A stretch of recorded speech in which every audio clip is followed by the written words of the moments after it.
Puspita Jayani. Di sini saya akan mempresentasikan materi kelompok 1 sampai 6. Baik, langsung saja. Laporan keuangan sebagai alat komunikasi. Laporan keuangan merupakan bagian dari manajemen keuangan. Laporan keuangan merupakan bahasa tertulis dari kegiatan perusahaan, di mana laporan keuangan menjadi sumber informasi untuk mengetahui kegiatan dan perkembangan perusahaan. Laporan keuangan digunakan perusahaan untuk menggambarkan kondisi perusahaan, sehingga informasi yang terkandung di dalam laporan keuangan bisa dipahami oleh pengguna. Laporan keuangan merupakan bentuk komunikasi tertulis. Informasi dalam laporan keuangan dapat pula menggambarkan kondisi kinerja perusahaan dalam periode tertentu, sehingga laporan keuangan merupakan bentuk komunikasi tertulis. Laporan keuangan dan jenisnya. Laporan keuangan. Analisis laporan keuangan memerlukan bahan baku berupa laporan keuangan. Dari laporan keuangan tersebut, kemudian dihitung rasio keuangan. Dengan demikian, diperlukan adanya pengetahuan laporan keuangan yang cukup luas untuk menganalisis. Seperti diketahui, 4 jenis laporan keuangan yang dibuat oleh perusahaan yaitu: yang pertama, laporan posisi keuangan atau neraca yang menggambarkan posisi keuangan berupa aset, utang, dan ekuitas pada suatu saat. Yang kedua, laporan laba rugi yang menggambarkan kinerja yang tercermin dari laba, yaitu selisih pendapatan dan biaya selama satu periode. Yang ketiga, laporan arus kas yang memberikan gambaran bagaimana perusahaan memperoleh dan menggunakan kas dari aktivitas operasi, investasi, dan pendanaan selama satu periode. Yang keempat, laporan perubahan ekuitas yang berisi perubahan ekuitas yang berasal dari kinerja internal berupa laba dan pembagian dividen serta pengaruh dari perubahan komposisi setoran modal. Prinsip-prinsip akuntansi. Yang pertama, laporan keuangan bersifat historis, yaitu merupakan laporan atas kejadian yang telah lewat. Karenanya, laporan keuangan tidak dapat dianggap sebagai satu-satunya sumber informasi dalam proses pengambilan keputusan. Yang kedua, proses penyusunan laporan keuangan tidak luput dari penggunaan taksiran dan berbagai pertimbangan. Yang ketiga, informasi yang bersifat kualitatif dan fakta yang tidak dapat dikuantitatifkan umumnya diabaikan. Yang keempat, laporan keuangan disusun dengan menggunakan istilah-istilah teknis, dan pemakai laporan diasumsikan memahami bahasa teknis akuntansi dan sifat dari informasi yang dilaporkan. Laporan keuangan yang dapat dipercaya. Suatu laporan keuangan akuntansi dapat dipercaya bergantung kepada 3 hal, yaitu sebagai berikut. Yang pertama, dapat diuji, artinya kebenaran informasi harus dapat diuji oleh penguji. Yang kedua, netral, artinya informasi tidak bergantung pada kebutuhan dan keinginan pihak-pihak tertentu. Yang ketiga, menyampaikan yang seharusnya, artinya informasi akuntansi harus berasal dari kondisi ekonomi atau kejadian yang sebenarnya. Selanjutnya, neraca. Menurut Bambang Subroto, neraca disebut juga laporan posisi keuangan atau laporan kondisi keuangan, adalah salah satu dari laporan keuangan yang memberikan informasi tentang posisi dan keadaan keuangan perusahaan pada suatu saat tertentu. Menurut Mulyadi, neraca adalah laporan keuangan yang menyajikan informasi mengenai posisi keuangan perusahaan terdiri atas harta, utang, kewajiban, dan ekuitas. Komponen laporan keuangan yang terdiri dari: yang pertama, laporan posisi keuangan pada akhir periode. Yang kedua, laporan laba rugi dan penghasilan komprehensif lain selama periode. Yang ketiga, laporan perubahan ekuitas selama periode. Yang keempat, laporan arus kas selama periode. Yang kelima, catatan atas laporan keuangan. Dan yang keenam, laporan posisi keuangan pada awal periode. Perbedaan antara pengeluaran dan pengeluaran penghasilan. Pengeluaran pendapatan adalah pengeluaran biaya-biaya yang hanya memberikan manfaat ekonomis pada saat periode berjalan. Pengeluaran ini tidak dikapitalisasi sebagai aset tetap pada neraca, tetapi langsung dibebankan pada laporan laba rugi pada periode berjalan. Perusahaan ini juga biasa terjadi dalam operasional perusahaan. Selanjutnya, laporan laba rugi.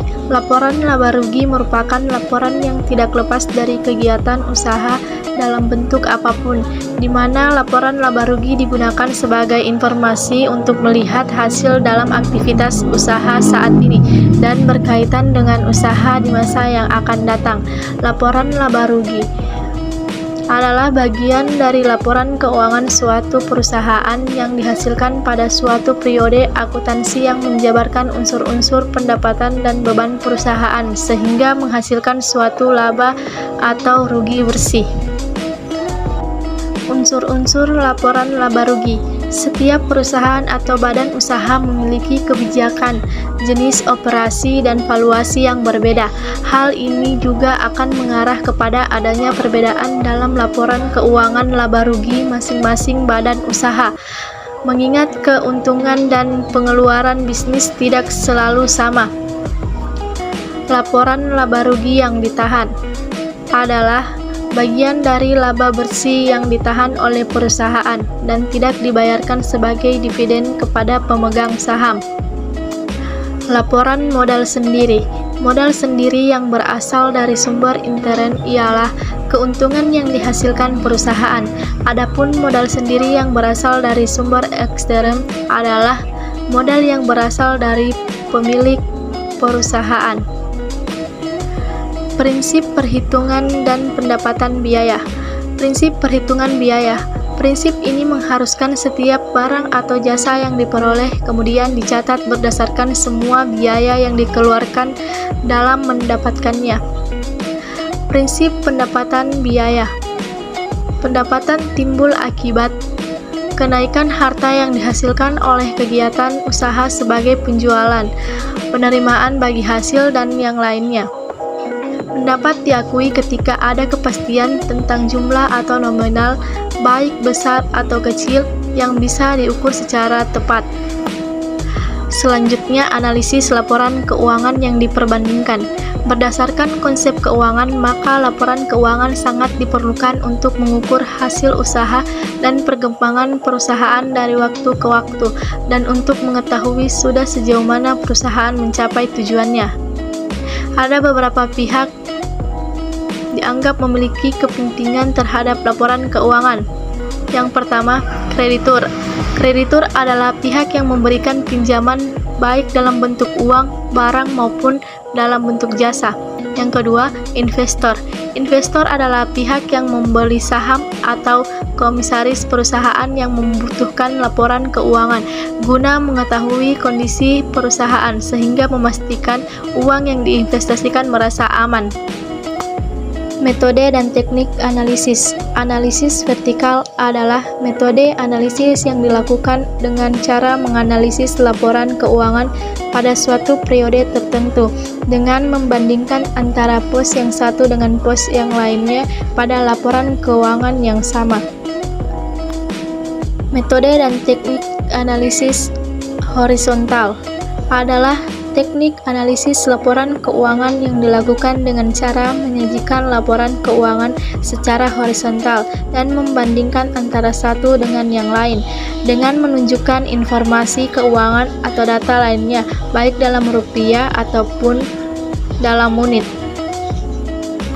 Selanjutnya yaitu analisis sumber dan penggunaan modal kerja. Modal kerja merupakan modal yang digunakan untuk melakukan kegiatan operasi perusahaan. Modal kerja diartikan sebagai investasi yang ditanamkan dalam aktiva lancar atau aktiva jangka pendek seperti kas, bank, surat-surat berharga, piutang, sediaan, dan aktiva lancar lainnya. Pengertian modal kerja secara mendalam terkandung dalam konsep modal kerja yang terbagi atas tiga, yaitu yang pertama konsep kuantitatif, yang kedua konsep kualitatif, dan yang terakhir konsep fungsional. Faktor-faktor yang mempengaruhi modal kerja. Modal kerja yang dibutuhkan perusahaan harus segera terpenuhi sesuai kebutuhan perusahaan. Namun terkadang untuk memenuhi kebutuhan modal kerja seperti yang diinginkan tidaklah selalu tersedia. Hal ini disebabkan terpenuhi tidaknya kebutuhan modal kerja sangat tergantung pada berbagai faktor yang mempengaruhinya. Ada beberapa faktor yang dapat mempengaruhi modal kerja, yaitu yang pertama jenis perusahaan, yang kedua syarat kredit, dan yang ketiga waktu produksi. Penggunaan modal kerja. Hubungan antara sumber dan penggunaan modal kerja sangat erat. Artinya, penggunaan modal kerja dipilih dari sumber modal kerja tertentu atau sebaliknya. Penggunaan modal kerja akan dapat mempengaruhi jumlah modal kerja itu sendiri. Seorang manajer dituntut untuk menggunakan modal kerja secara tepat dan sesuai dengan sasaran yang ingin dicapai perusahaan. Secara umum dikatakan bahwa penggunaan modal kerja biasa dilakukan perusahaan untuk yang pertama, pengeluaran untuk gaji, upah, dan biaya operasi perusahaan lainnya. Yang kedua, pengeluaran untuk membeli bahan baku atau barang dagangan. Yang ketiga, menutupi kerugian akibat penjualan surat berharga. Analisis sumber dan penggunaan kas. Kas adalah uang tunai yang paling liquid termasuk seluruh alat pembayaran yang dapat digunakan dengan segera seperti uang kertas, uang logam, dan saldo rekening giro di bank. Sedangkan setara kas adalah investasi berjangka pendek dan dengan cepat dapat dijadikan kas dalam jumlah tertentu tanpa menghadapi risiko atau perubahan nilai yang signifikan. Analisis sumber dan penggunaan kas merupakan alat analisis yang penting bagi manajer keuangan, yaitu untuk mengetahui aliran kas. Penyebab perubahan kas secara umum dapat dikelompokkan dalam dua kelompok, yaitu yang pertama, kelompok yang memperbesar kas atau sumber-sumber kas. Yang kedua, kelompok yang mengurangi jumlah kas penggunaan kas. Pinjaman jangka panjang yaitu dana yang diperoleh dari pasar dan dana yang tidak perlu dilunasi selama 1 tahun dalam jangka pendek. Pinjaman jangka panjang yaitu dana yang berasal dari pasar, dana yang harus dikeluarkan kepada kreditor dalam jangka pendek atau waktu kurang dari 1 tahun. Sedangkan sumber dana yang berasal dari perusahaan terdiri dari yang pertama, penjualan tunai, yang kedua, pengumpulan piutang, yang ketiga, hasil penjualan aktiva tetap. Langkah-langkah yang harus diambil untuk menyusun suatu perencanaan adalah yang pertama, menetapkan tujuan, yang kedua, menyusun anggapan-anggapan, yang ketiga, menetapkan berbagai alternatif tindakan, yang keempat, mengadakan penilaian terhadap alternatif tindakan yang dipilih, yang kelima, mengambil keputusan, dan yang terakhir, menyusun rencana pendukung. Itulah tadi penjelasan materi tentang analisis laporan keuangan. Kurang dan lebihnya mohon dimaafkan. Wabillahi taufiq wal hidayah. Wassalamualaikum warahmatullahi wabarakatuh.